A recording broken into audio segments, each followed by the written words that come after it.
Bonjour, aujourd'hui on va parler d'infections sexuellement transmissibles. Avant de commencer le cours, il y a des points importants à connaître dans ce sujet. Les infections sexuellement transmissibles, pourquoi on étudie ce cours? Premièrement, parce qu'ils sont fréquents. Deuxièmement, ils engagent le pronostic fonctionnel. Il y a le risque de stérilité et aussi le pronostic vital lorsqu'ils sont associés à infection par le VIH et exceptionnellement la gonococcinie. On donne un résumé sur le tableau clinique. On a des urethrites et des cervicites qui ont dit à Neisseria gonorrhée ou bien de chlamydia trachomatis. On a aussi des ulcérations génitales qui principalement des à syphilis primaire et le virus d'herpès 1 et 2. On a aussi les prostatites, l'orchite et l'épididymite qui ont rarement dû à l'IST mais souvent dû à infection urinaire dominée par Escherichia coli. On a aussi les salpingites, les endométrites qui sont secondaires à l'IST, surtout chez la femme jeune. Maintenant, devant tout IST, qu'est-ce qu'on doit faire? Premièrement, il faut rechercher d'autres IST, en particulier dépistage systématique de l'infection par le VIH. Deuxièmement, le dépistage et le traitement des partenaires sexuels. Troisièmement, des rapports protégés par les préservatifs jusqu'à la guérison. Et le sujet d'actualité, c'est le papillomavirus qui déclenchait des condylomes, mais également des lésions précancéreuses, voire des cancéreuses. Voire cancéreuses du col de l'utérus de la femme et du canal anal qui doit rechercher par un frottis cervical régulier chez toute femme âgée plus de 25 ans. Le papillomavirus, c'est un virus oncogène qui peut être prévenu par une simple vaccination. Maintenant, on va commencer le cours. Le cours commence par les généralités. Premièrement, on dit que le terme d'infection sexuellement transmissible est remplacé le terme maladie sexuellement transmissible du fait de la prévalence élevée des formes asymptomatiques qui entraînent la transmission. Donc, on a des formes asymptomatiques. On ne peut pas dire c'est une maladie, mais plutôt c'est une infection. Les IST peuvent être séparés selon les manifestations cliniques et la particularité liée au sexe et aussi la sphère d'expression soit génitale soit extragénitale. On dit aussi qu'il n'y a pas toutes les infections sont sexuellement transmissibles. Non, il y a des infections génitales non sexuellement transmissibles comme le candidose vaginal, le vaginos bactérien et l'orchite à entérobactérie. Pour certaines particularités chez l'homme, il n'y a pas vraiment une particularité chez l'homme. On peut dire juste que les infections du voie génitale peuvent être isolées, bien associées, touchent l'urètre, l'épididyme, le testicule, le prostate, etc. Mais la particularité est surtout chez la femme. On dit que dans la cavité génitale, il existe un flore physiologique dite d'Oderland, un flore transitoire d'origine digestive et aussi un flore oropharyngé présenté par le streptocoque et les anaérobies. Dans les infections chez la femme, on a les infections basses présentées par les cervicites et le vaginite et les infections hautes présentées par salpingite et l'endométrite. Maintenant, on passe à la clinique. La clinique est surtout présentée par les tableaux cliniques. Qu'est-ce qu'on a? On a l'ulcération génitale, on a les infections génitales chez l'homme et les infections génitales chez la femme et on termine par les manifestations extragénitales. Maintenant, l'ulcération génitale. C'est quoi l'ulcération génitale? C'est la perte de substances muqueuses et ou cutanées. Elle peut être unique ou bien multiple. Le diagnostic est surtout clinique, mais peut être difficile en cas de siège profond comme le vagin. Les étiologies, on a des étiologies infectieuses et non infectieuses. Les étiologies infectieuses présentées surtout par premièrement par l'herpès. L'herpès est surtout dans la primo-infection. Elle donne des lésions plus étendues et plus durables. Le diagnostic évoqué devant premièrement des notions d'épisodes antérieurs identiques et par la présence de vésicules groupées en bouquets. Entre 5 à 6, évolue vers une serration douloureuse. Je dis bien dans l'herpès, l'insération est douloureuse. Le syphilis, caractérisé par incubation longue, en moyenne 3 semaines après la contamination. Les ulcérations de syphilis est très caractéristiques, manifestées, qui sont superficielles, propres, indurées et indolores. Et aussi, on note la présence de zadinopathie inguinale. La troisième infection, c'est la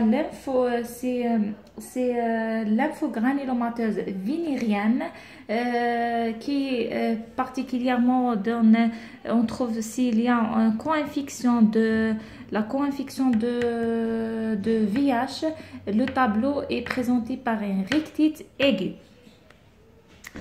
Et pour les étiologies non infectieuses, on a un tas des étiologies non infectieuses présentées par des caustiques, des localisations génitales de toxicodermie comme le syndrome de Stevens-Johnson, syndrome de Lyell, ou bien de localisation génitale de dermatose bulleuse.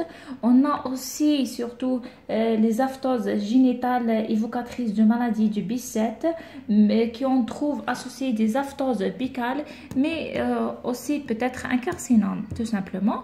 On passe à les infections génitales chez l'homme qui sont simples, présentées par 3 pathologies essentielles: l'érythrite, l'orchiépididymite et la prostatite.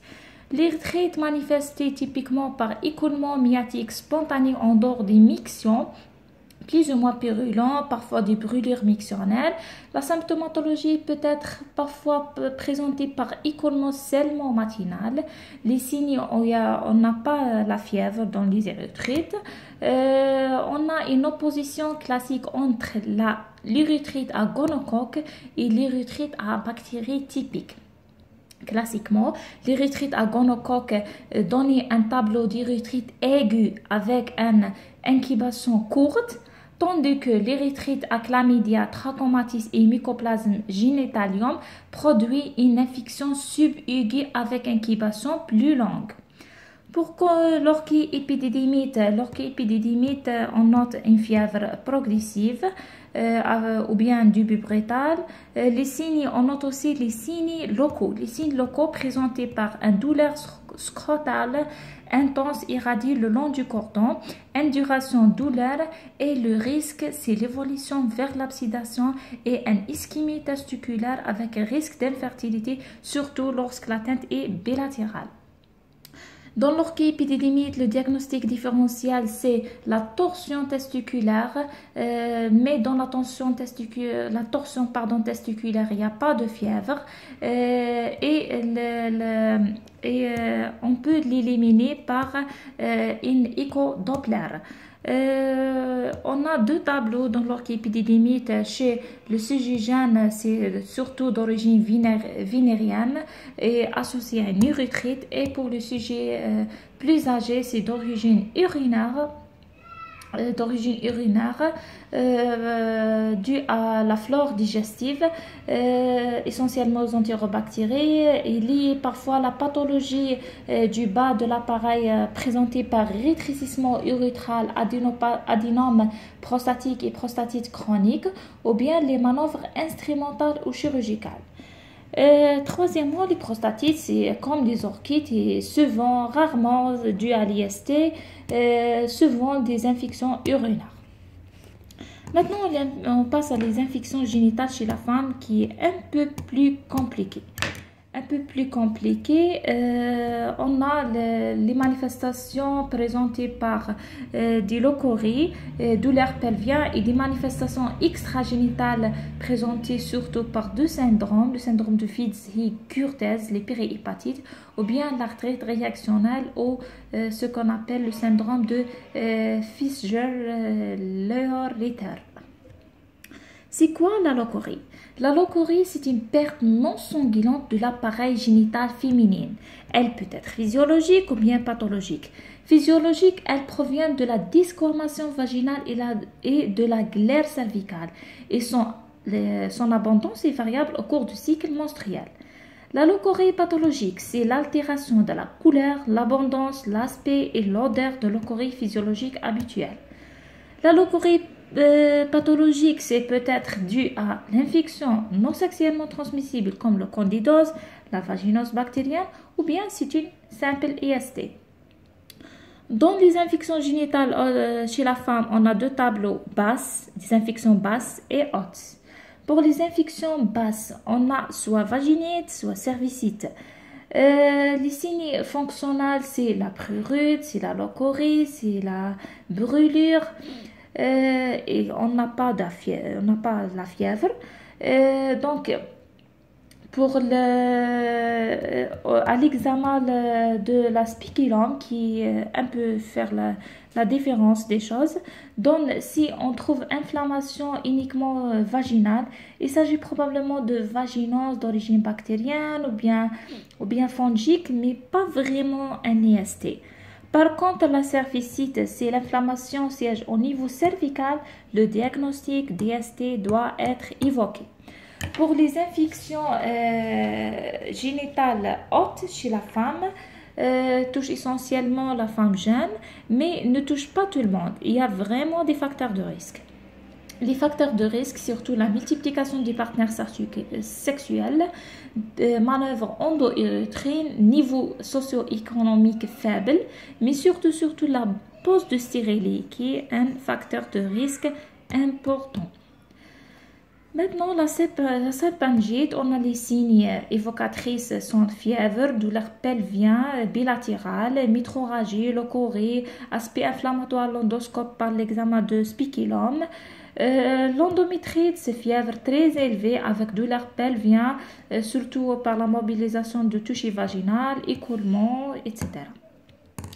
On termine par les manifestations extragénitales. Les manifestations extragénitales, je vais donner quelques exemples. C'est l'éruption pustuleuse pour gonocoque, c'est l'érythème polymorphe pour l'herpès, c'est la périhépatite pour chlamydia et gonocoque, c'est l'arthrite septique ou bien arthrite réactionnelle aussi pour gonocoque et chlamydia, conjonctivite pharyngite pour gonocoque. Maintenant, on passe rapidement pour l'examen paraclinique. Les examens paracliniques devant toute ulcération, on doit faire des prélèvements. On fait la sérologie surtout par syphilis. L'herpès, on fait un PCR sur prélèvement de l'ulcération. Les érythrites, on fait un prélèvement du collement, bien le recueil de première G. Les orchites, ici parce qu'il y a la fièvre, on fait des hémocultures. Le subi de première G et pour l'écovionnage érythral n'est plus recommandé. Pour les infections chez la femme, les infections basses, on fait toujours un prélèvement endocervical à la recherche de la bactériologie standard. On fait aussi de la PCR pour gonocoque et chlamydia. On n'oublie pas la recherche des levures. Comme la trichomonas vaginalis et rechercher aussi jardinase pour une éventuelle vaginose. Pour les infections hautes, on commence toujours par une échographie pelvienne qui doit être systématique. On trouve aussi une hyperleucocytose, CRP élevé. On fait un prélèvement endocervical, hémoculture et peut-être une cilioscopie pour diagnostic si on a suspicion vraiment d'une complication ou bien en cas d'échec d'antibiotiques. On passe au traitement. Le traitement, on commence par les mesures générales. Les mesures générales, recommandations d'abstinence sexuelle ou bien des rapports sexuels protégés avec les préservatifs jusqu'à la disparition de la contagiosité. On passe aussi le partenaire qui doit être systématiquement dépisté et traité. Comment?